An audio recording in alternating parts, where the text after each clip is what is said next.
Good afternoon and welcome to the Rotary Club of Madison. My name is Paul Hoffman and I'm the club president. It's so great to see you here on a nice summer day like today. That's awesome. Spring's gone, summer's here. Next week's fall. All right, well, thank you for joining us. Today's meeting is sponsored by Laura Gallagher and the Creative Company. Thank you, Laura. If you play with the origami brochure on your table, you'll see why the Creative Company is the PR and branding firm that companies turn to when they're building and growing and changing. They refresh the brand identity of Rotary member Conquering CHD, and they're building a dynamic capital campaign for the new Red Caboose Child Care Center. They've also represented Catholic Charities, the Beacon, Literacy Network, and Rise Wisconsin during pivotal moments. And they get national media attention for national brands like Ascendium and Gorman and Company. So started by Rotarian Laura Gallagher 34 years ago, this team of 9 marketing professionals is ready to build community around your brand, just down Washington Avenue. Thanks to Laura and the Creative Company. Thank you. All right, well, we'll open up our meeting by reciting the 4-way test together of what we think, say, or do. Is it the truth? Is it fair to all concerned? Will it build goodwill and better friendships? Will it be beneficial to all concerned? Great, thank you for that. And please remain standing for the opening patriotic song. Steve Goldberg will lead us in singing America the Beautiful with Casey Olkers on the keyboard. And then Steve's going to lead us in singing our featured song. Steve, podium's yours. Thank you for holding your applause again. I appreciate that. Are we ready to talk about how beautiful this country is? All right, let's do that.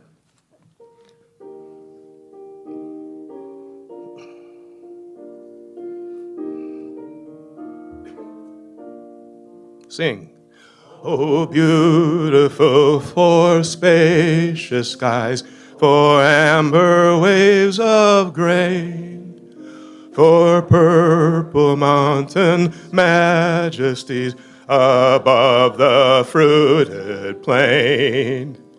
America, America, God shed his grace on thee, and crown thy good with brotherhood and sisterhood from sea to shining sea. Please be seated for our next song.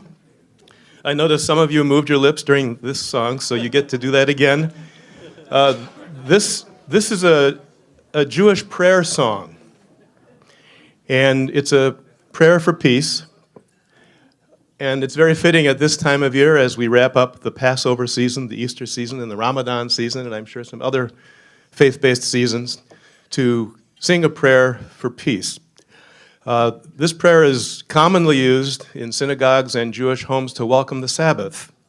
And the translation of the words that you see up there, Havenu Shalom Aleichem, the translation is, we greet you with peace, or peace be upon you, or as some have translated it, peace unto you. So I'll say each word for you. You repeat it so that we get the Hebrew pronunciation correct. And then Casey and I will sing through once, and then you get to join in. I know you're eager to do that. So, Havenu. Havenu, good. Shalom. Aleichem. No, the CH has to be guttural. It has to be cha. Or as Billy Crystal once said, Yiddish is nothing but German with phlegm. So I want to hear your phlegm, and there are napkins on the table. So Aleichem. So it's Havenu Shalom Aleichem. Casey and I will do the honors first, and then you can jump in. Casey, please.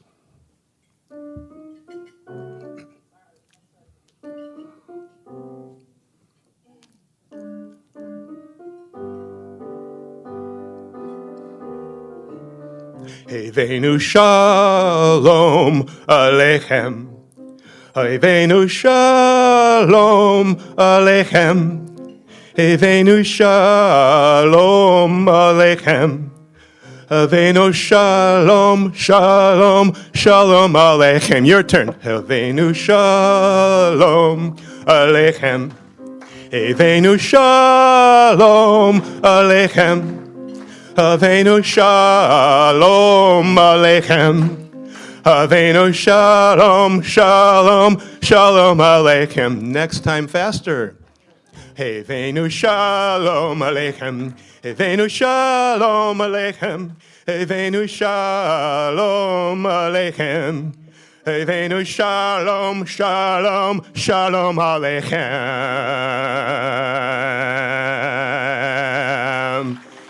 Good job.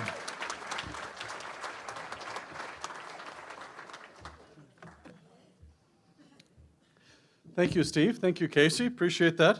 I noticed that he looked at me when he said, just moving your lips. So that's good. Thank you, Steve. All right. And now our guests are going to be introduced by Lester Pines. Lester, please come up to the podium. Thank you for being here, Lester. Thanks, Lester. Avenu Shalom Aleichem. It's a pleasure for me to be here to introduce our guests today. We have Amy Bogust, who is the guest of Regina Milner, if they'll stand when I call your name, please. And then we have Cassandra Brettel, Craig Hadley, Sarah Schilling, and Ben Safarbi, who are guests of our sponsor, Laura Gallagher. We have Valerie Crispin Trujillo, guest of Aaron Mullins. Erica Foster, guest of Aaron Mullins. Amy Keither, guest of Aaron Mullins. Ann Lee, guest of Bob Sorge. And Brooke Wiley, guest of Lou Harned. Hannah Beach, who is a visiting Rotarian from Fitchburg, Verona Horizons Rotary. Angela Hawkins, who's the guest of Dee Simmons. And a special guest today, Jenny Gassman Pines, who is my daughter from Minneapolis, an attorney at a partner, an attorney at Green Espel there.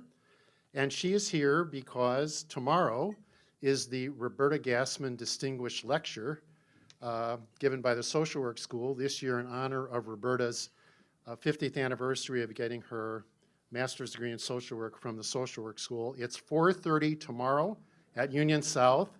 Everyone is invited. It's open to the public. And finally, one additional piece of editorial news. There is an editorial in today's Capital Times about Roberta Gassman, my wife, and your fellow Rotarian, talking about her career and her contributions to the community. And I hope you all have a chance to read it. And if you can come to the lecture tomorrow, it is being given by our daughter, Professor Anna Gassman Pines, who is a professor of public policy, psychology, and neuroscience at Duke University. And she will be here at 3:15 to make sure that she's here for the 4:30 lecture tomorrow. So I hope you can all make it. And thanks for letting me editorialize. Take care.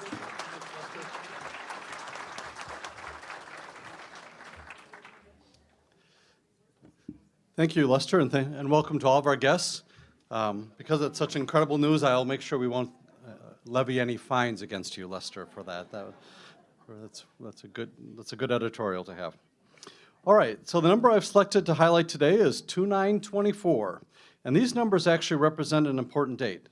It's the date we've confirmed for our 2024 Ethics Symposium. Yep, Ethics Symposium has already been confirmed for next year, which is fantastic as we look to even expand our signature project. And we look forward to having many of our Rotarians volunteer at the event. So be sure this date gets into your planning calendar.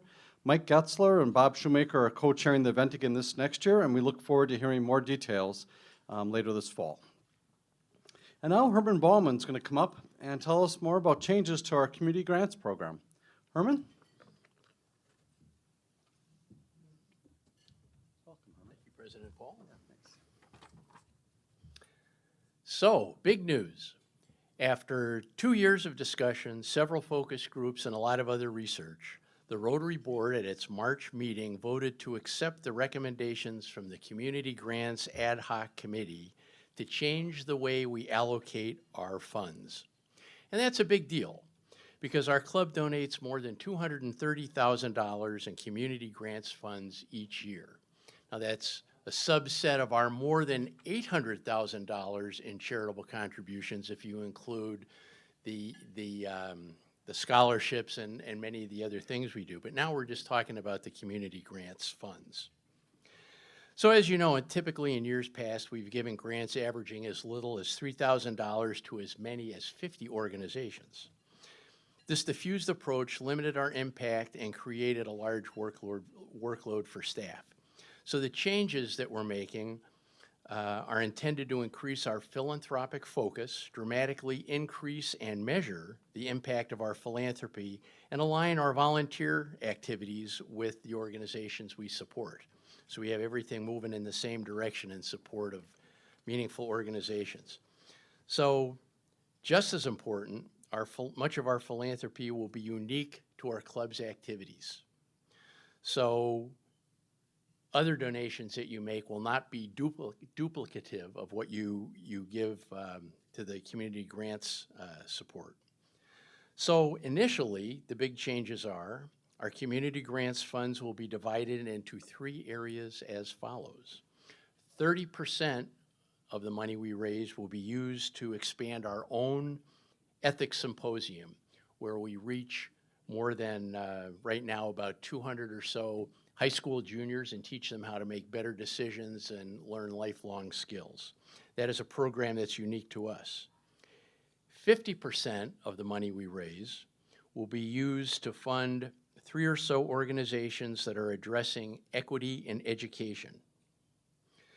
And 20% will be used for innovation grants. These are smaller grants intended to help organizations start something new or do something unique that will impact our community. So it's worth mentioning that our international philanthropy is also being restricted so that our club will be able to receive up to triple matching funds from Rotary International, seek additional support from outside the club, and increase the scale and impact of our projects in other parts of the world. Gary Tree is leading that effort. And we need to move quickly because we want to make all of these changes in our structures and have them in place for this autumn's Community Grants Fund Drive. So to do this, we're going to need your help. So please volunteer. Each of the community grants areas, those 3 areas, needs to be built out, including developing new processes, defining what each of those areas mean, identifying potential charities to support, sharing information about our changes to the community. There's a lot of work to be done in a short time. Bob Schumacher is leading the Ethics Symposium group. Becky Steinhoff is leading the Equity in Education group, and I'm leading the Innovation Grants. And as any of you know me well, you know that I really need help.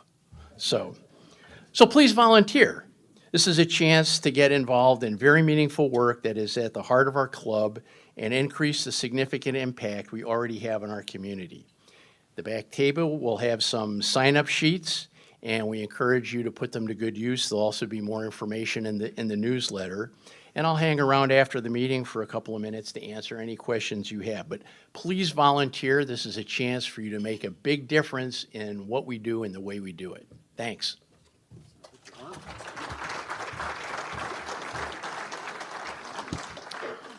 Great, thank you, Herman, and thanks to Bob and Becky for leading those other areas, and I also want to say thanks to Jen for leading the community grants rework that we did. So thank you, Jen, for chairing that committee. It's a lot of work, a lot of heavy lift there, so thank you for that.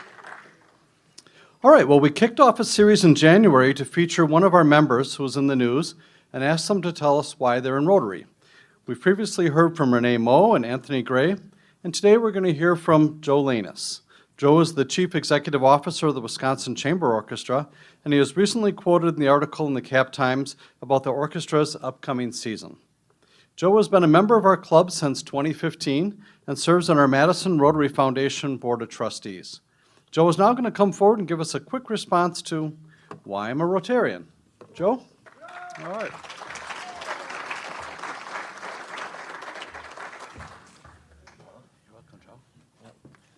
Well, as a member of Temple Bethel, Steve, Shalom Aleichem really spoke to me. Should have a horror set next time.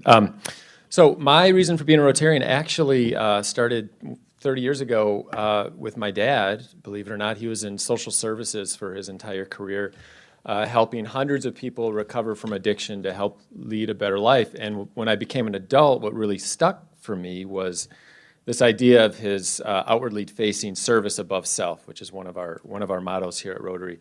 So when I was asked to join Rotary and joined there was so much resonance with this organization and really what my dad exemplified as a professional. So I've been in this organization for 7 years. I've been in the nonprofit sector here in Madison for 10. And what's really neat about this concept for me is everyone in this room is very capable, very talented, have rich and diverse experiences, but we really check it at the door and we really orient ourselves of how we can make this community a better place. So you mentioned that I'm on the Foundation Rotary Trustee Board, but I'm also a Rotary mentor. I've been involved with Ethics Symposium and even on the Music Committee. All these little tentacles that I'm involved with, I just see it from all of you, and that the orientation is how can we make our community a better place through this concept of service above self. And I just love that orientation, and that's why I am a Rotarian and continue to be a Rotarian. So I appreciate the opportunity to serve along every one of you. So thank you. Thank you, Joe. Thanks. I appreciate it. Thank you, Joe. Thanks for sharing your story, and thanks for being an amazing Rotarian and a good friend. I appreciate that very much. All right. Like I said, he's really an example of a busy community leader who values Rotary membership, and we're fortunate to have him among our members. And I encourage you to find other people like Joe in our community and invite them to be a Rotarian too. We need your help in that regard. Okay. A reminder that April is the Environmental Month in Rotary, and our Going Green Fellowship Group has set up a collection box in the back of our meeting room for members to bring in household lithium-ion batteries for recycling. They also have some flyers with more information, and the collection runs through the month of April. Hope you remember to bring in your batteries, your lithium-ion batteries. All right, we've got birthdays to celebrate with a bit of humor or wisdom that complements Rotary's mission. We also encourage members to make a gift to our foundation's Community Grants Endowment Fund that represents their age, rounded up to 100 for our Synergy Scholarship Fund. All right, we've got a whole list of them here today. We've got April 10th, past president Jim Ruley. April 10th, Frank Stein. April 10th, Marissa Young. April 11th, former Rotary International General Secretary Ed Fuda. Ed? I don't know where it's at here today. April 11th, Amy Overby. April 12th, Ned Baxter. April 12th, Mike McKay, who shares this. Mother Teresa was known to have said, "Peace begins with a smile." That's what I like about Rotary and Rotarians. We are always smiling. Thanks, Mike. And there he is, smiling. April 12th, Craig Weedle. Sorry, Craig. April 13th, Ellen Foley. April 14th, Donna Beesman, who says, "It's been a privilege being a Rotarian for 30 years and over 20 years with the Rotary Club of Madison. Living service above self through Rotary has been a wonderful experience." Thank you, Donna. April 14th, Haley Salsa Miller. And April 15th, Dean Nelson.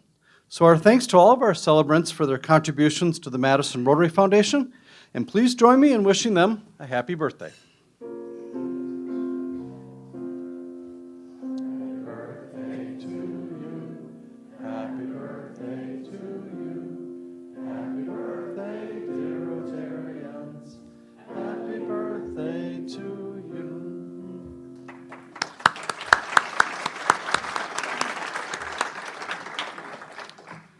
All right, we've got a couple members in the news.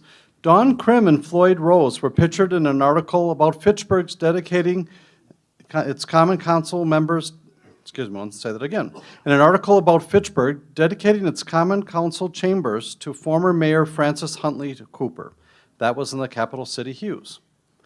Oscar Morales was quoted in an article titled Latin Grammy nominee Gina Chavez to perform at North Street Cabaret in Madison. And that was in Madison 365. And Letitia Nelson was mentioned in an article about spreading positivity, Be the Good, storytelling event set for the Goodman Center on April 27th, and that was also in the Madison 365. All right, well, we held our monthly board meeting last Monday evening, and I encourage members to review our board minutes that we post in the member login section of our club's website. We want members to see our current board members, so we ask one board member to introduce the speaker each month. This month, Jen Savino, who was in her first of a 2-year term on our board and also chair of our Community Grants Committee, will make the introduction. Jen rejoined our Rotary Club in 2018, and she is a CEO and co-owner of KW2, a digital and advertising agency. And Jen's now going to come forward to make the introduction. Jen? Thanks, Paul. Welcome, Jen. Hello, everyone. I'm honored to introduce our speaker today, Ed Manydeeds. He was born in Pierce, South Dakota, and is an enrolled member of the Standing Rock Sioux Tribe. He is a graduate of the UW Law School and has a law practice in Eau Claire, Wisconsin, which focuses on civil litigation involving auto, farm, and product injuries, insurance coverage questions, arbitration, and mediation. He was appointed by the Supreme Court of Wisconsin to the Board of Attorneys' Professional Responsibility, which is now known as the Office of Lawyer Regulation. And he served in that capacity for 6 years. In 2010, Governor Doyle appointed Ed to the Board of Regents for the University of Wisconsin system. And in 2019, he was appointed to a second term of service and is past president of that board. We look forward to your presentation, Ed, and we've made a contribution to the Rotary International Polio Plus Fund as a way to say thank you for speaking to us today. And I wanted to mention that we do have a Q&A at the end of this time, so if you have questions, please hold them to that time. And we will have microphones on the floor. So let's welcome Ed Manydeeds to our podium, and thank you so much for being our speaker today.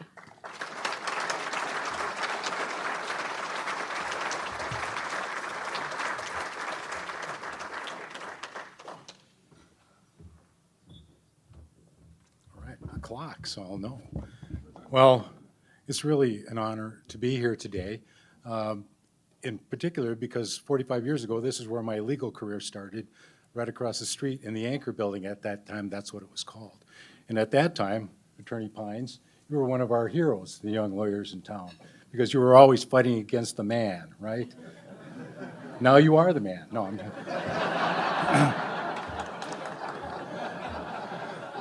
So Madison has a lot of memories for me, all good memories. I went to law school here. I had my first daughter here. My wife and I lived in Wanakee for 6 years. I practiced on the square. I had a lot of good friends here. So it really means a lot for me to come back and talk to all of you. And it's nice to see you all turn out. So let's talk about what Regina wanted me to talk about. Now, first of all, I love Regina. I'll do anything Regina asked me to do. She asked me to come and speak to you about a little bit about my background, so you have sort of an idea as to why Native American education is important to me, what the system is doing in regard to that issue, and then why it's important and evidence of that I can give you. Now, please bear in mind that I'm a member of the Standing Rock Sioux Tribe. I am not affiliated with any of the sovereign nations that are within the boundaries of the state of Wisconsin, and I do not pretend to speak for them. They can do that for themselves quite well. So let me talk to you about myself. And before I get started, let me tell you this. I grew up in 50s and 60s. During that time, you were supposed to be tough, right, if you were a kid. You were supposed to not cry, right, Lester? Not crying, no emotions, no one can tell when you feel bad, just be tough, right? That's the way we were brought up. So then that was going pretty good for me through high school, and then I went to college and it wasn't working so well. And then I got married and it really wasn't working very well. And then I had 3 daughters, and they broke me down. And so now, you know, with additional age and 3 daughters and a wife, my emotions can come to the forefront at a drop of a hat. So if that happens, that's why it's going on, and just bear with me. So I really don't talk about myself very much. I usually talk about things that I can be objective about or I can represent people for. In this instance, I'll tell you a few minutes about my background. So my mom and dad met in South Dakota at the end of World War II. My mother was an Italian woman from Massachusetts who volunteered her time to the reservations because the health care was really bad out there, and she thought that she could help. And my dad, the war ended. My dad came back from the war. He was in Europe in Patton's army, and he has a long history in his family of serving. His father was a code talker in World War I, and we're proud to say 6 years ago he was awarded a Congressional Medal of Honor for that. So, thank you. So as you can see, that sort of thing was important to me growing up. I wanted to do that. I didn't think of anything else except being a cowboy, being a fireman, or being an army man. That's what I wanted to do. And you know, when you're little, those are the things that you think about. Of course, I didn't want to be an Indian. I wanted to be a cowboy because the Indians always lost. But that's true. Back then, my dad was a teacher, and he taught at the boarding schools, where the government would take the children from their families, put them in these schools where they would live and not go home for months and months at a time, in an effort to I guess, get them to see the error of their ways, not practice their religion or their cultures, but become members of the dominant culture. That was the aim of that program, which, by the way, failed miserably, but it did go on for a long time. And I attended those schools. And all I remember about the 4 years that I attended those types of schools was that there was a lot of bullying going on, there was a lot of actual fighting going on, there was a lot of not learning anything in school, but being disciplined. And you can understand why that would happen. The children were there and were not happy, they were lonesome, they were, I suppose, emotionally distressed. I got to go home because my dad taught at this school, so I got to go home, and for that, I was even more disliked. So those 4 years, I didn't really learn anything. I didn't like school. I basically hated school and vowed never to go to school as soon as I got to be an adult. And I was never going to go anywhere near a school. And so we moved to Ashland, thankfully, when my dad realized that he couldn't support 6 children on $2,000 a year, which is what they paid teachers back in that day. And I started living in Ashland, and I remember the first day of school there, recess rang, the bell rang to go out for recess, and that usually meant that someone was going to try to pick on me or fight me. So I was trying to figure out who that was going to be, and guess what? We played tag, and we played Annie Over, and we played games. We didn't do anything like they did at the boarding schools, which was a welcome change, but I still didn't like school. Fast forward to high school. Hated school. Didn't like it, didn't do well in school, grades were bad, never studied, in spite of the fact that my mother and father were always harping on me to do that and always sitting me down to make me do that. I could only think of one thing, and that was I can hardly wait to get out of school. That's the honest truth. So what happened? What really happened to get me to change my mind? Well, my dad had a job with the BIA, Bureau of Indian Affairs, and he would go around the state to the various reservations and talk to kids about going to school, because he believed, he had his master's, by the way, the first one in his tribe to have that, master's degree in education, even though he could never get a job as a superintendent or a principal because he just wasn't hired for some reason. But he kept telling me that the only way that I could get ahead in life was to go to school, to further my education. I, of course, being the oldest son and bull-headed, rebelled. That was what we did in the 60s, right? It was rebelling, and so I did that. I didn't want to become something that I didn't want to be. I wanted to be a fireman. I wanted to join the Marines. Shows you how smart I was, right? So I was going to join the Marines and go to Vietnam. My dad sat me down when I was a senior in high school, and he said, you know what? I was in World War II, and war is a dirty business. And he said, I want you to do this for me. Go to school, to college for 1 year. Try it. If you don't like it, then you can go do what you want. But just remember, this is not a just war. And he gave me a whole lecture about that. This is from someone who was in World War II and was a veteran. So I for some reason, usually I didn't do what he asked me to do. That time I did. And he took me to the University of Wisconsin Green Bay, which at that time was a new school. It was brand new. The campus had one building in town and one building outside of town where the present campus is now. And I went to school there, and I took classes, and there weren't any dorms, so you didn't really get to meet anybody. You were just kind of on your own. But I actually learned that school wasn't all that bad. So maybe Dad was right. So I told him, yeah, I guess I kind of like to go to school, but I want to go somewhere where there's a football team or a dorm or, somebody I could spend some time with. And so he suggested maybe Superior. And I went there. And so, long story short on this, I had so many professors help me, take an interest in me, give me guidance, show me how to do things, teach me by showing me or guiding me how to study, how to learn, basically. And so I graduated from college. I, for some reason, thought about being a lawyer. Lester, I don't know how that happened, but so I thought maybe I should do that because I couldn't see myself teaching. I couldn't see myself doing anything that I could learn in college or had a degree for. I was going to be a probation and parole officer.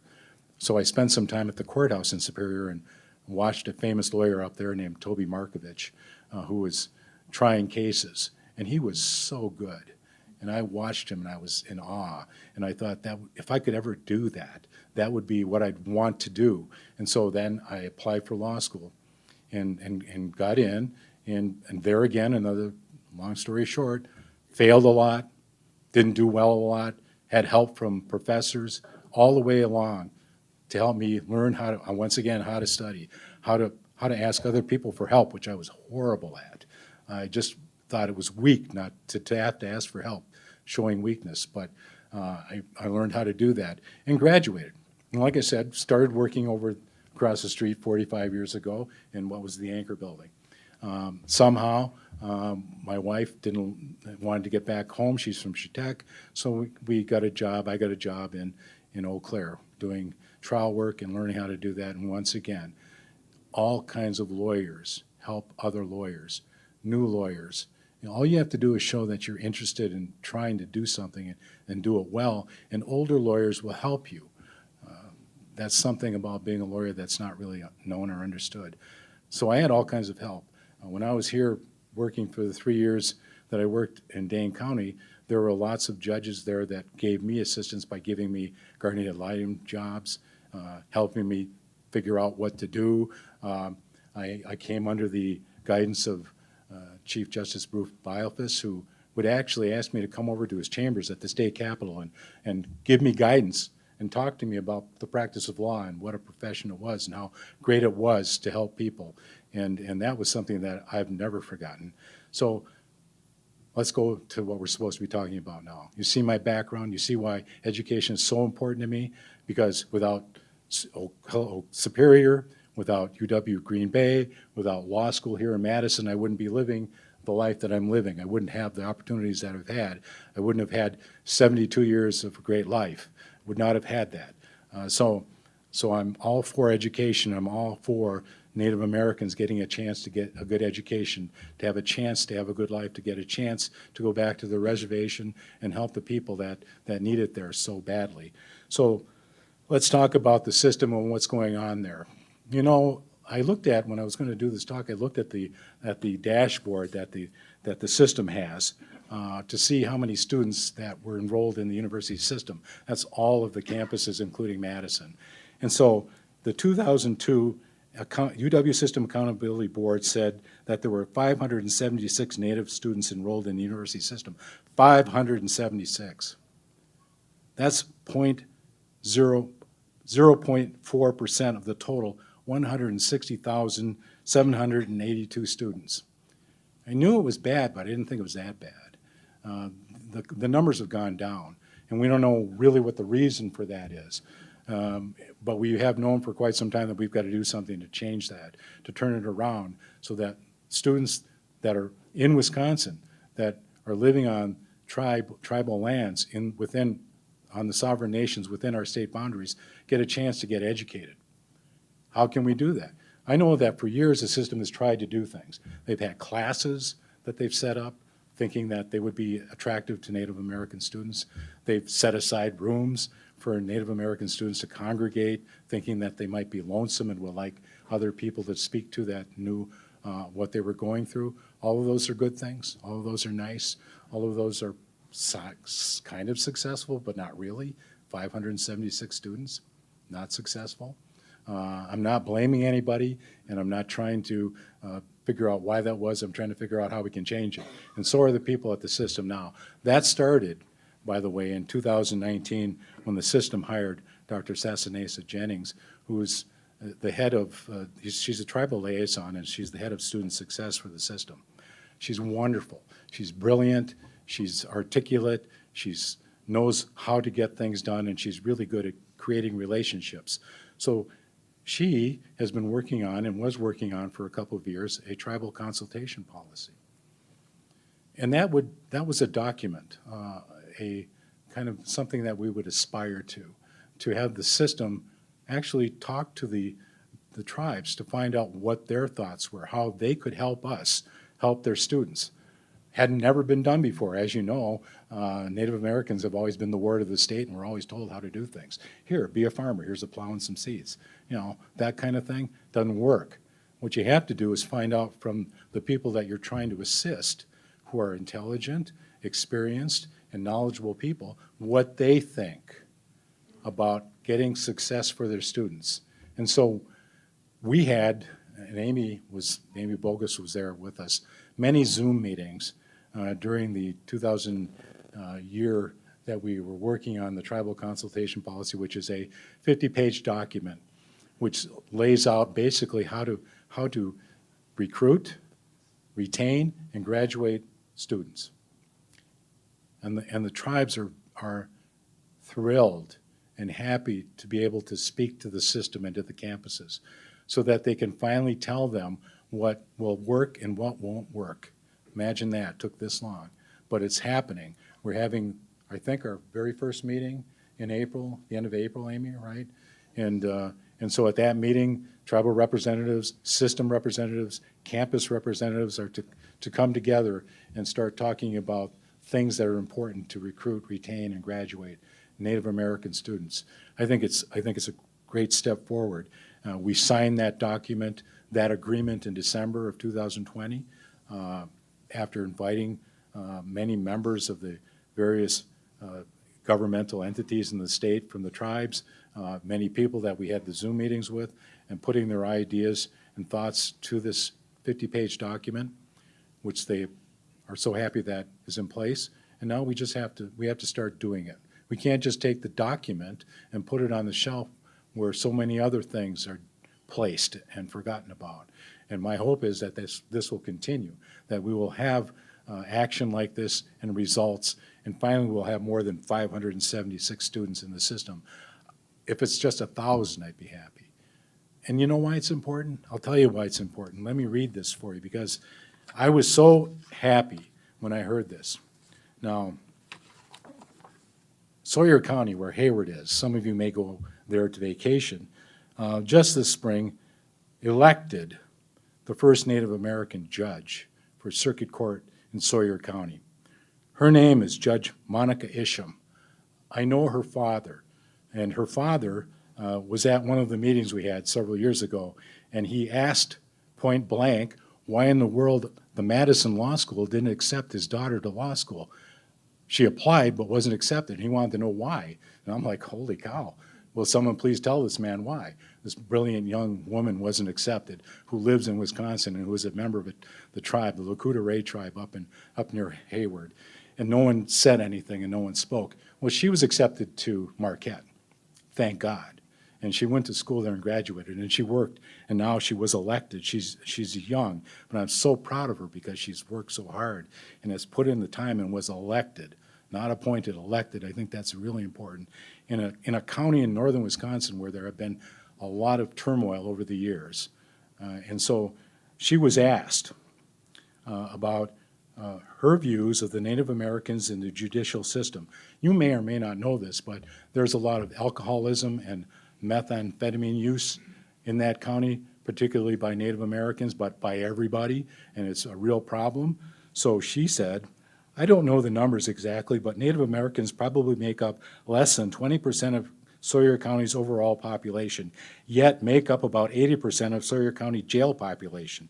As a tribal member, this doesn't sit well with me, she said. And I'm going to read this because it's really a good quote. She said, how can we turn this around? How can we fix that? I don't necessarily have the answer to those questions. I do, however, believe those who are uninformed or insensitive to the big picture try to blame one thing, like drugs or poverty, but it's not that simple. Drugs and poverty are issues in this county, no doubt about that.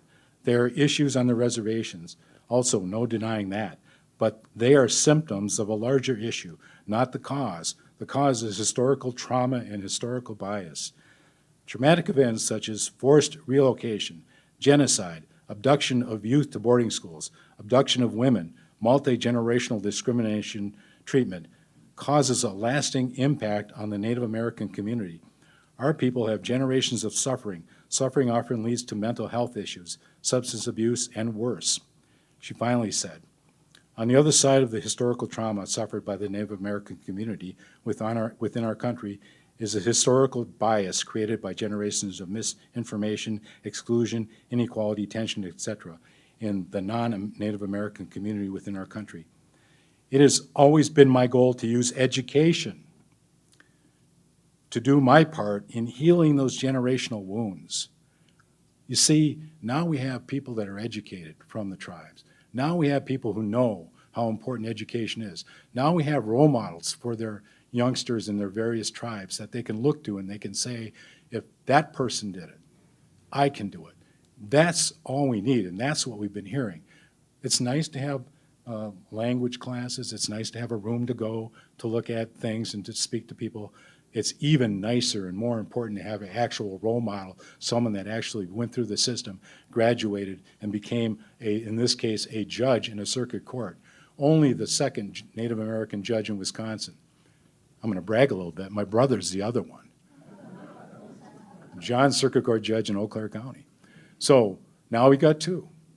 We want more, but we want more doctors. We want more engineers. We want those kinds of dietitians, medical people to assist people on the tribes. That's what we want, and that's what we hope to get by doing this policy where we speak to the tribes so they can help us and we can help each other. So that's the end of my speech. I thank you for being attentive. It was my pleasure to come here. Thank God there was no snowstorm today. And it was really a pleasure. Thank you.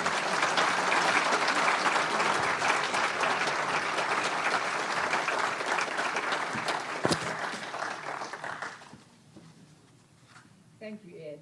I have a question. Two questions. Are there special funds that are available to Native students for scholarships and so forth? And then my second question is, in some states, I know they have now discovered treaties that were made with the Native Americans that were never enforced. And I'm wondering, to their advantage, and I'm wondering if there are any treaties that exist here in this state that really need enforcing. Well, let's start with that one. Good questions.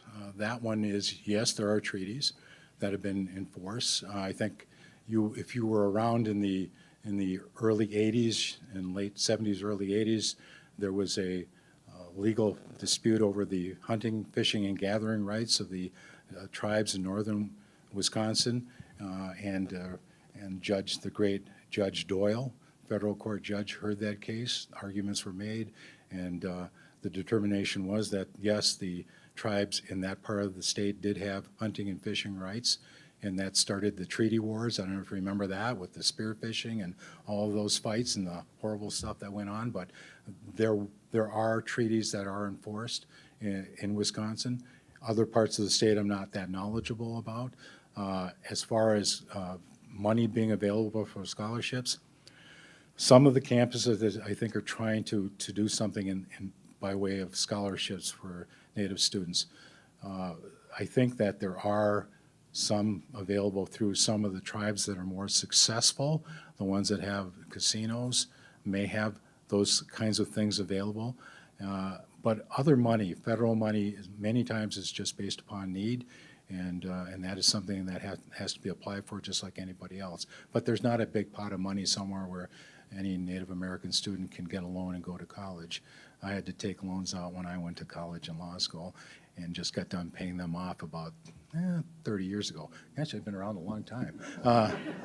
So yeah, thank you. Thank you for those questions.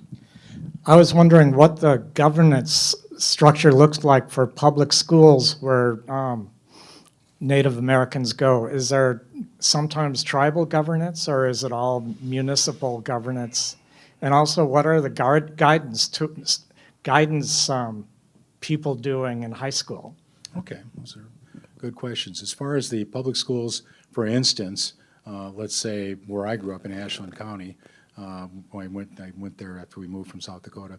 I think it's just a school board structure. I think that's the governance. I think Ashland tries to have some input from the Bad River Reservation, which is within 5 miles of the city limits of Ashland, but I don't know that there's really a lot of participation in that. Guidance, I can tell you that guidance teachers really try their best, but they're not knowledgeable many times on students and their needs, and they would have no reason to be because many of them have no experience in that regard. But we would encourage them to. There's a little-known statute in Wisconsin, which is not usually enforced because there's no enforcement clause. That is, if you're going to get your teacher's license in Wisconsin, you are required to have training about Native American cultures. So many credits of it. And I'm certain that not many teachers have those, and I'm certain that that is not enforced because there's no enforcement clause to that statute, but it does exist. Anybody else? Yeah, I had a question regarding the impact of the Indian-owned casinos on the culture and education. How much money has been generated from the casinos toward educating Native Indians? Yeah, you know, I'm not an expert, nor do I pretend to know anything about the finances of the tribes in relationship to their casinos. I can just tell you my observations, which are probably just like yours. Yes, there are some of the tribes that have casinos. For instance, the Ho-Chunk, who have a casino here in Madison and one in, I think, in Milwaukee too. I know that there's one in Baraboo, and I think there's one up in Black River Falls. They do very well. I think that they have money allocated for many things, from what I am able to tell, for their infrastructure, for their homes, for their education, and I think there probably is some, if I know that tribe who values education, that they have money available for that, yes. But as far as the Oneida go, I'm not sure. I would assume that they do, but there aren't that many casinos that are that popular, you'd be surprised to know, so, or that profitable, I guess. Yeah, thank you for your talk. You mentioned that, you know, you want more doctors and more attorneys, more engineers. Here in Wisconsin, one of the issues for Black and Hispanic students, for example, is that they are graduating from high school. Not a lot of them, but those who are, but they're not ready for the ACT or to go to college.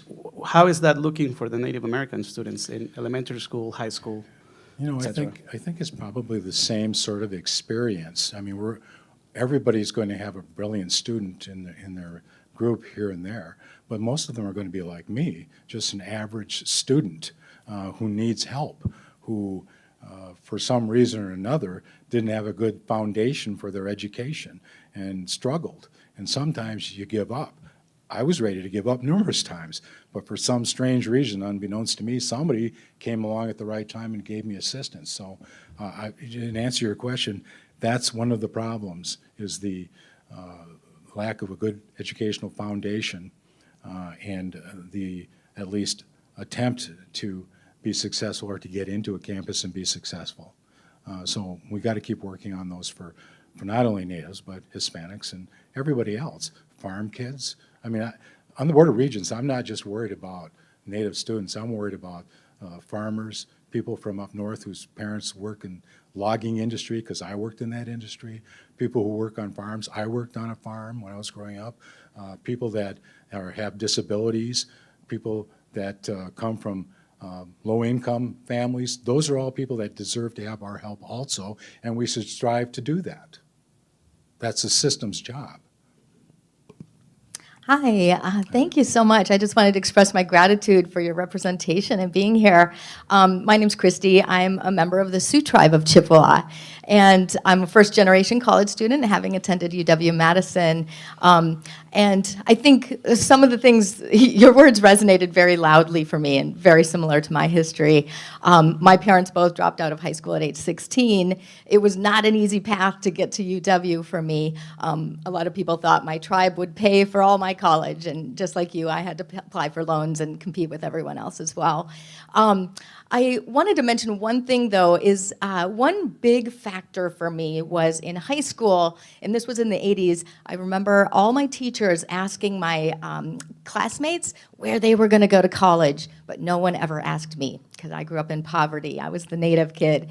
And so that's something I always tell people, it needs to start in high school because those conversations aren't happening in our homes. So, and now I have the privilege of being one of the 4 Native American city council members in the state of Wisconsin, having served a little while ago, over a year ago.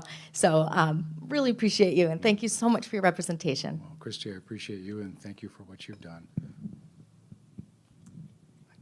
Oh, okay. Thanks again for your presentation. I'm wondering what we can do to support you and this area. Are there nonprofits that we should be supporting or bills that we should voice our support to? What can we do to advance this? Well, I think supporting, giving oral support to anything that is set forth to assist Native students is a good thing, and it supports us. As you know, there is sometimes resistance from people that are in the position of political power, sometimes not, sometimes they don't get involved, sometimes they do. I'm not here to comment about politics. I'm here to comment about the future of these young people and how they can get ahead. So if a campus, let's say Madison, sets forth an initiative to assist Native students in some way, let's say that occurs, then I would appreciate the support of people that live in the state to say that's a good thing, not to question why should it be just for those students, why can't it be for everyone. Support those students that are going to come and try to make a better life for them and their families. That, I think, is the best thing that you can do. And any other thing that you can think of, and I'd be happy to talk to you about that later, would be great, but support for things that we're trying to do with the system is what I would hope for and would appreciate very, very much. You have to hold it, sorry. Thank you for your presentation. My name is Carol Trone, and I'm actually Executive Director of Fair Opportunity Project. We're a college access organization. We have a statewide grant to increase our FAFSA, financial aid completions in this state. For those of you who may not know, Wisconsin is 35th in the nation, and even worse perhaps, we are 45th in the nation in terms of rebounding and growing those numbers. And so like you said, it's across the board in all kinds of communities. My question for you is, so my team and I, we are calling schools, we are emailing schools, we are offering to come in person, virtual, everything. What can we do? What more could we do to reach this population that you have described so powerfully? How can we, because in some ways that decision to go to college is, I think, kind of a symptom of, have you thought about it, or do you have that mindset, so forth. So what can we do more, do you think? I think if you do what the system's doing, and that is reach out to the tribal governments, reach out to their education branch, they have them, and speak to them and get a meeting with them in person and tell them what you're offering and ask if they're interested. You see, not many people understand this, but the reason why, at least when I was going to college, that a lot of college students didn't stay on weekends and didn't like being there is because their parents were so worried about them. You see, for all those generations, their children were taken from them. And they were afraid that that was going to happen again because it had happened to them as children. And so that's something that we have to respect, is that they don't trust me even, who I'm trying to help, and that I'm not part of the tribe, and they look at me kind of like, what's in it for you? And I have to overcome that. But they don't trust the government. They don't trust outsiders because it's been going on for a long time. Hi, I'm going to help you. And then they give up because there's not a response. You have to keep at it. It's not easy. It's like a relationship.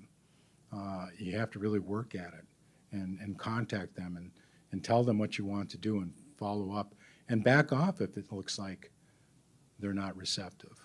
But trying, I think, will result in you having some success. So try that and let me know if you need any more help, okay? Thank you.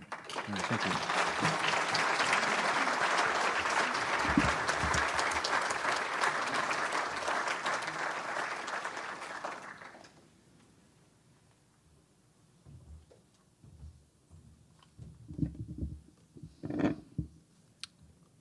Thank you, Ed. Really appreciate you taking your time, coming to speak to us. I really appreciate you sharing your story and helping to inspire us. And, this is the kind of programs that we get to have at Rotary, right? You come out here today and you hear about something that maybe you hadn't read about or some other part of it, and you get to hear stories that Ed shares and really help grow and help to change a little bit maybe your week, your outlook, some things. So I appreciate you guys being here today and being part of Rotary and getting a chance to experience programs like Ed's today. So thank you very much for that. Thanks.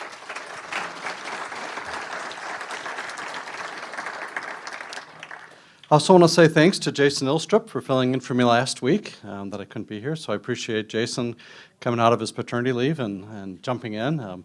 You can tell from who Jason is and Charles McClymans and Anthony Gray, we've got just some great leadership coming up in Rotary Club of Madison the next few years. So I'm really excited about what the energy they bring, the ideas, and are there. So I'm glad to give up the podium to somebody like Jason to fill in for me. So thank you for that. And I hope that you'll join us next week. We're going to hear from Virginia Wiggin and Betsy Parker from the Aldo Leopold's Nature Center. They're going to talk about empowering the next generation of conservationists.